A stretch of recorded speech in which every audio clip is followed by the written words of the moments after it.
Bonjour à toutes et à tous, bienvenue sur le plateau de la Vendée en direct. Aujourd'hui, nous allons parler de sport et plus précisément de football. Et oui, ce soir, c'est l'Assemblée Générale au sein du district de Vendée de football. Alors pour en parler avec nous, notre invité, bonjour Christian Guibert. Bonjour.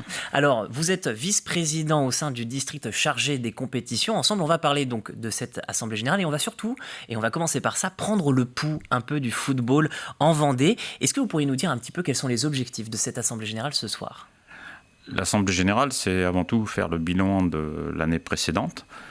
Et puis souvent, on inclut un thème pour parler un petit peu de la saison qui arrive, enfin qui a démarré depuis quelque temps. Mais l'accent qu'on veut mettre sur... là, ce soir, ça va être sur l'arbitrage.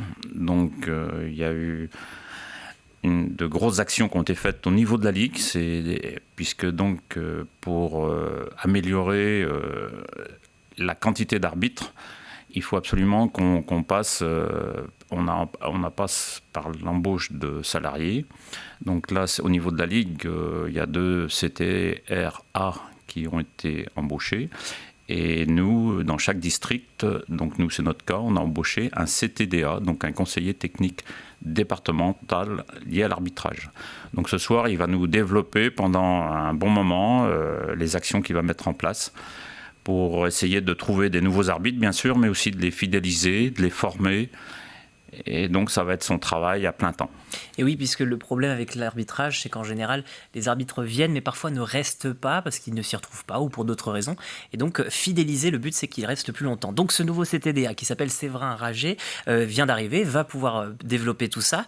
Et cette réunion, et c'est important de le dire, elle sera animée par une femme. Pourquoi ? Puisqu'aussi, c'est important, la place du football féminin. C'est un des objectifs aussi. Est-ce qu'on pourrait prendre quelques informations sur le football féminin aujourd'hui ? Le foot féminin en Vendée n'arrête pas de se développer, puisque actuellement on compte quand même 2660 licenciées féminines. L'idée en Vendée, on a de plus en plus de petites filles qui viennent frapper à la porte des clubs. Donc l'idée, c'est que chaque club ait quelques féminines et pourquoi pas ensuite, ce qui se passe souvent, on fait des ententes entre clubs et on crée des sections, des sections féminines avec des équipes.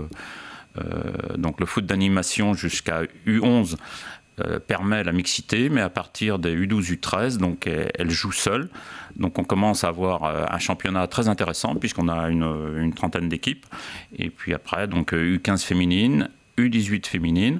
En U18 féminine, cette année, on va avoir des équipes à 11, donc ça c'est quand même très très intéressant. Il y aura les deux, équipe à 8, équipe à 11, donc sur la longueur du terrain.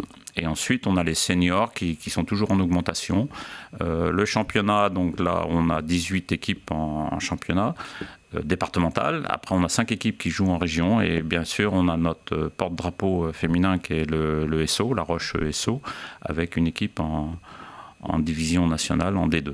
Et justement à ce propos, on le disait, les chiffres sont quand même très avantageux. C'est presque plus 8% de mémoire de féminine par rapport à il y a 2 ou 3 ans. Est-ce que vous sentez aussi qu'il y a une appétence chez les personnes plus vieilles ? Parce que là, on parle surtout des écoles de foot, mais pour les personnes un peu plus vieilles, les jeunes mamans ou les jeunes actives. Alors, bien sûr, on a le problème des seniors. Donc, vous parlez des jeunes mamans. Elles aiment le football, elles veulent venir jouer au football, mais elles n'ont pas forcément la possibilité de se libérer le week-end.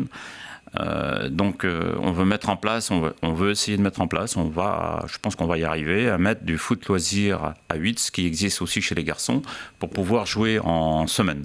Donc l'avantage de jouer en semaine, c'est plus facile de se libérer, surtout si c'est une journée fixe. Donc jouer 8 contre 8, donc là ça sera du véritable loisir, ce qu'on fait en garçon. On n'enregistre pas les scores, il n'y a pas de classement, mais on vient prendre du plaisir à faire son sport favori. Et j'en profite, puisqu'on parle des loisirs, chez les masculins, on a noté, si j'ai bien compris, une grosse bascule en fait. Il y a beaucoup de joueurs seniors qui étaient en senior catégorie classique, qui sont partis vers le loisir. Comment vous expliquez ce changement ? En fait, oui, c'est vrai qu'actuellement en senior, c'est le seul bémol des effectifs licenciés, c'est que les seniors, on diminue en nombre de licenciés, mais on voit qu'il y a un basculement chez les loisirs, puisque en loisirs, on est à plus 14%. L'avantage du loisir, on a le loisir à 11 de très vieille date, mais qui est plus compétitif, mais se met en place actuellement du loisir à 8. Pareil, ce que je viens d'expliquer chez les féminines, ça se déroule le jeudi soir. C'est une rencontre, on vient faire son sport favori, le tacle est interdit, donc déjà on risque moins de se blesser. Et puis on n'enregistre pas les résultats, il n'y a pas de classement, donc on vient vraiment pour du loisir. Et on entendra moins la phrase fétiche de nombreux sports et je travaille demain, comme on dit. Ouais. Plus sérieusement, il y a aussi le côté, on va dire, environnement. On sait que c'est un petit peu compliqué parfois. Est-ce qu'en quelques mots, vous pourriez nous dire comment vous essayez de faire évoluer les choses? Parce qu'il y a de plus en plus d'incivilité parfois au bord des terrains. Je ne parle pas forcément pour le département, mais en tout cas, c'est le cas. Comment vous agissez? Alors, on a mis en place l'arbitrage des jeunes par les jeunes, donc depuis plusieurs années en Vendée, mais là c'est donc sur toute la ligue, c'est pratiqué sur toute la ligue. À partir de tout le foot à 11 est arbitré par un remplaçant à la touche. Donc l'idée, c'est déjà que les jeunes connaissent mieux les règles. Eux aussi qui disent à leurs parents, qui comprennent le rôle de l'arbitre central, qui soit moins un peu plus juste en fait, un peu plus compréhensif. Voilà, c'est ça. Et puis aussi que leurs parents acceptent mieux les erreurs des arbitres, s'il y a erreur, parce qu'il n'y a pas toujours des erreurs, il y a souvent une méconnaissance des règles. Mais donc voilà, c'est tout ça qu'on veut essayer de faire passer à travers les jeunes. Je pense que ces jeunes qui auront arbitré de 12 ans jusqu'à 18 ans à la touche, quand ils vont arriver en senior, ils connaîtront ils vont savoir que arbitrer, c'est pas si évident que ça. Et donc, c'est pour ça qu'on pense que les climats, parce qu'on a quand même des gros problèmes de climat autour des terrains. Et souvent, on se rend compte que ce sont les parents, les matchs de jeunes. Il y a des paroles, souvent ce sont d'anciens joueurs qui, ils connaissent mieux le football que l'éducateur. Donc, c'est plein de choses comme ça qu'il faut qu'on mette en place. Enfin, il faut qu'on mette des actions en place pour essayer d'améliorer ces climats. Eh bien, ce sera tout l'enjeu de ce soir. En tout cas, c'est bien noté. Merci, Christian Guibert, d'avoir accepté notre invitation. Et merci à vous aussi pour votre fidélité au poste. Bien sûr, la Vendée en direct revient dès lundi. Ce sera avec Diane Delangle. Belle journée et bon week-end sur TV Vendée.